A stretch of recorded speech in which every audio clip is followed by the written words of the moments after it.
राहुल की माँ भूतिया बच्चे को अपने पास बुलाती है और उसे गले से लगा लेती है। अब तुम दोनों जाकर सो जाओ, कल हम तुम्हारे माँ बाप को ढूंढेंगे, ठीक है? दोनों बच्चे जाकर कमरे में सोने लगते हैं। फिर भूतिया बच्चे की नजर टेबल पर पड़े एक प्रोजेक्ट पर पड़ती है। ये मेरा प्रोजेक्ट है। मुझसे बन ही नहीं रहा। कल कल कल टीचर बहुत डांटेगी मुझे।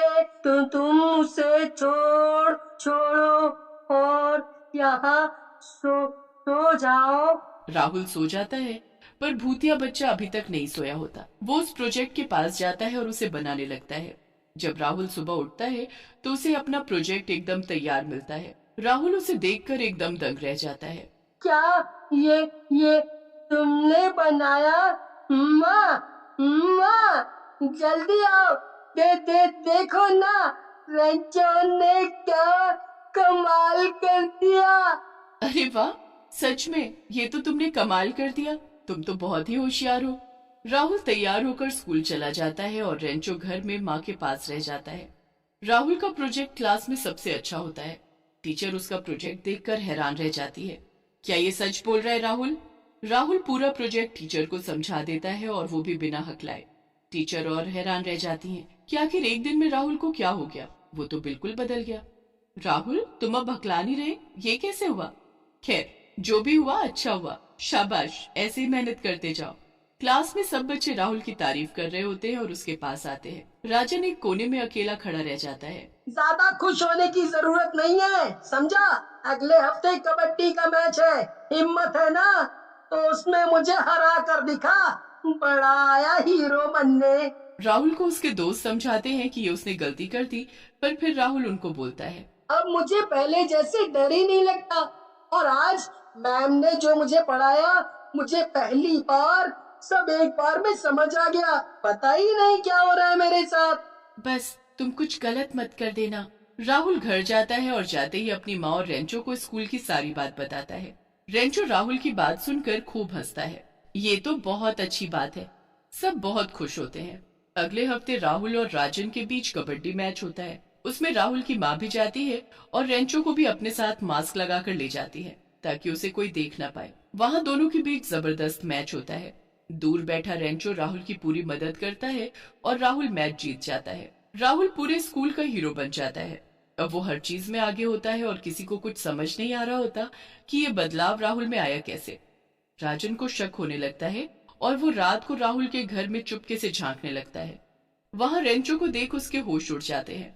वो जल्दी से अपने पापा को जाकर ये खबर देता है, जो कि पुलिस में होते हैं। चारों तरफ से पुलिस राहुल के घर को घेर लेती है और रेंचो को पकड़ने आ जाती है।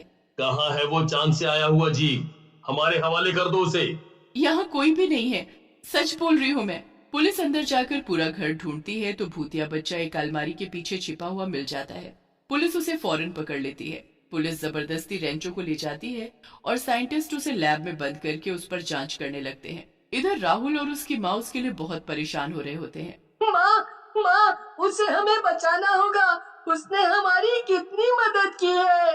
पर हमारे बस में कुछ नहीं बेटा। राहुल रात होने का इंतजार करता है। रात को वो घर के बहुत बड़े दियों से एक स्टार बनाता है। आसमान में उसी वक्त एक अजीब यंत्र उड़ता दिखता है। वो राहुल के घर के बाहर उतरता है। उसमें से फिर एक चुड़ैल और एक भूत निकलता है। कहाँ हो तुम? कहाँ हो? देखो हम आ गए। चुड़ैल और भूत को देख राहुल और उसकी माँ समझ जाते हैं कि वो रेंचो के माता पिता हैं। वो दोनों डरते हुए घर के बाहर आते हैं। मैं आपके बेटे का दोस्त हूँ। आज उसे पुलिस पकड़ कर ले गई। क्या वो इतने दिन तुम्हारे साथ था? भूतिया बच्चे के माँ बाप राहुल के साथ लैब जाते हैं। वो अपने जादू से उसे आजाद करके बाहर ले आते हैं। अब हमें जल्दी चांद पर वापस जाना होगा। यहाँ हमारे लिए खतरा है। चलो जल्दी। माँ सबको देखकर बड़ी खुश होती है कि रेंचो को उसके माता पिता वापस मिल गए। अब मैं चलता हूँ, पर ये लॉकेट अब तुम अपने पास रखना। ये तुम्हारे पास है, मतलब मैं तुम्हारे पास हूँ। भूतिया बच्चा वो स्टार का लॉकेट राहुल को दे जाता है। राहुल हमेशा उस लॉकेट को गले में पहन कर रखता है और वो हमेशा उसकी रक्षा करता है। एक समय की बात है जब राहुल अपनी माँ के साथ एक छोटे से घर में रहता था। राहुल दिमागी तौर से बहुत कमजोर था। स्कूल में सब बच्चे उसका मजाक उड़ाते थे, पर चिंटू और रिंकी उसका हमेशा साथ देते हैं। उसी की क्लास में राजन नाम का एक लड़का था। उस लड़के से पूरी क्लास डरती थी। एक दिन की बात है, जब क्लास में टीचर सबको पढ़ा रही थी। वो राहुल से एक सवाल करती है, पर राहुल चुपचाप खड़ा रहता है। हद हो गई राहुल, तुमको इतना भी नहीं पता? मैं बता रही हूँ, तुम इस साल भी फेल हो जाओगे। कल के कल अपनी मम्मी को स्कूल लेकर आना, समझे? टीचर इतना कहकर बाहर चली जाती है और उसके जाते ही बच्चे राहुल का मजाक बनाने लगे। अबे क्या वो ही करता रहेगा जिंदगी भर? मैम चली भी गई, जब देखो वो पर इसकी सुई अटक जाती है। राजन की बात सुनकर सब बच्चे राहुल पर हंसने लगते हैं। राहुल खड़ा खड़ा रोने लगता है। चिंटू और रिंकी राहुल के पास आकर उसको चुप कराते हैं। लो आ गए इसके चूजे। लेकिन वो भगवान है ना, वो तुमको अच्छा सबक सिखाएंगे। ओहो, आज तो तेरी जुबान चल पड़ी। तू मुझे जरा बाहर मिल। राजन स्कूल के बाद राहुल और उसके दोस्तों का गेट पर ही इंतजार करने लगता है। जैसे ही वो तीनों आते हैं, राजन पैर अड़ाकर राहुल को नीचे गिरा देता है। राहुल की कोहनी छिल जाती है और वो रोने लगता है। तीनों बच्चे डर जाते हैं। मम्मी मम्मी, बहुत बहुत दर्द हो रहा है।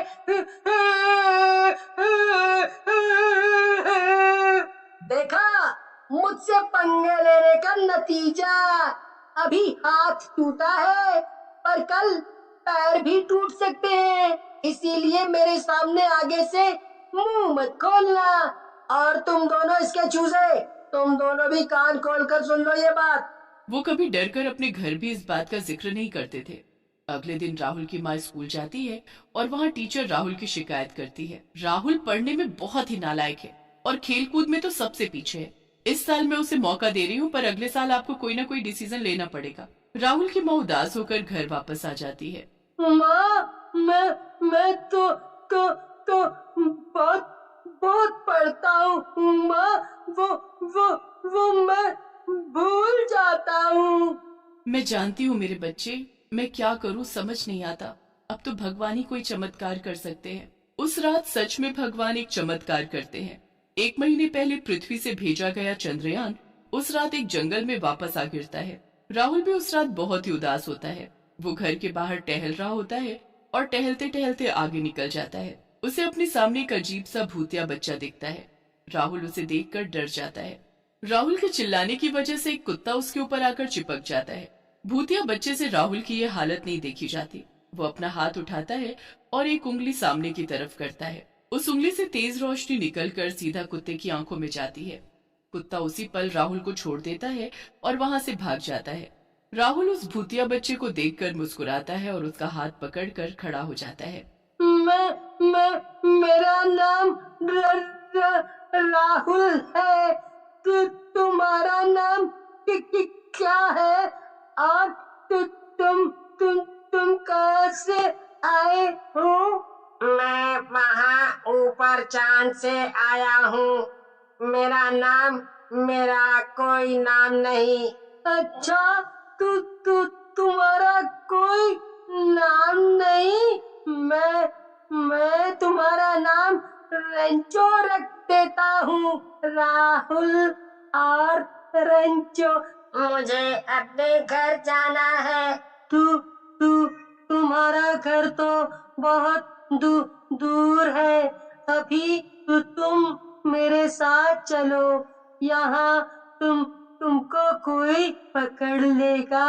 हम कल कल कल तुम्हारे माँ बाप को ढूंढेंगे। राहुल उस भूतिया बच्चे को अपने घर ले आता है और अपनी माँ को आवाज देता है। राहुल की माँ जैसे ही कमरे से बाहर आती है तो उनके होश ही उड़ जाते हैं। ये तो किसके साथ खड़ा है? दूर हट उसके पास से। माँ, ये अच्छा है। इसने मुझे कुत्ते से बचाया। क्या? इसने तुझे कुत्ते से बचाया? पर यहाँ पहुँचा कैसे? जो चंद्रयान उस दिन पहले पृथ्वी से चांद पर गया था, मैं उसमें एक दिन बैठ गया और गलती से पृथ्वी पर आ गया। मुझे माँ के पास जाना है।